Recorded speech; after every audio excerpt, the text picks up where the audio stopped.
Hi ಎಲ್ಲರಿಗೂ. ಇವತ್ತು ಪಡ್ಡು ಹಾಗೆಯೇ ಅದಕ್ಕೆ ಜೊತೆಗೆ ಚಟ್ನಿ ಹೇಗೆ ಮಾಡೋದು ನೋಡೋಣ.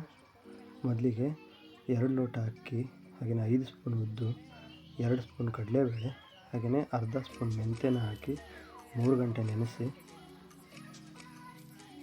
ನೈಟ್ ರುಬ್ಬಿ ಬೆಳಗ್ಗೆ ಮಾಡ್ತಾಯಿರೋದು. ಇದು ದೋಸೆ ಹಿಟ್ಟಿನ ಅದಕ್ಕಿದ್ರೆ ಸಾಕು.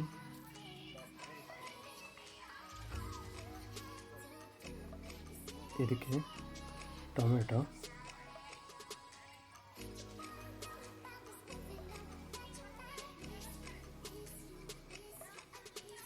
ಹಾಗೆಯೇ ಈರುಳ್ಳಿ,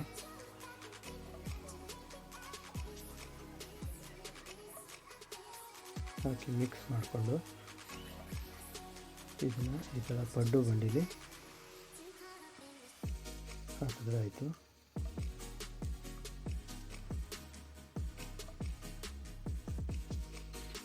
ತುಂಬ ಚೆನ್ನಾಗುತ್ತೆ. ದಿನ ಅದೇ ದೋಸೆ ಅದೇ ಇಡ್ಲಿ ತಿನ್ನೋ ಬದಲಿಗೆ ಈ ಥರ ಮಾಡ್ಕೊಂಡು ತಿನ್ಬೋದು. ಟೇಸ್ಟ್ ಚೆನ್ನಾಗಿರುತ್ತೆ.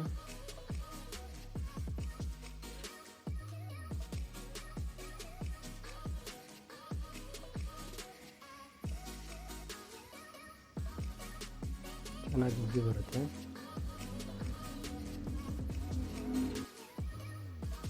ನೋಡಿ, ಇವಾಗ ಚಟ್ನಿ ಮಾಡೋಣ. ಅದಕ್ಕೆ ಅರ್ಧ ಕಡಿ ಕಾಯಿ, ಹಾಗೆಯೇ 2 ಹಸಿಮೆಣಸು, ಒಂದು 3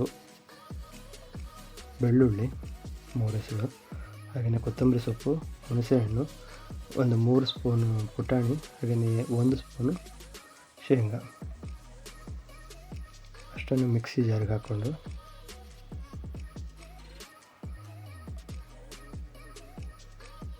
ಅದಕ್ಕೆ ರುಚಿಗೆ ತಕ್ಕಷ್ಟು ಉಪ್ಪನ್ನು ಹಾಕಿ ರುಬ್ಬಿಬಿಡೋಣ.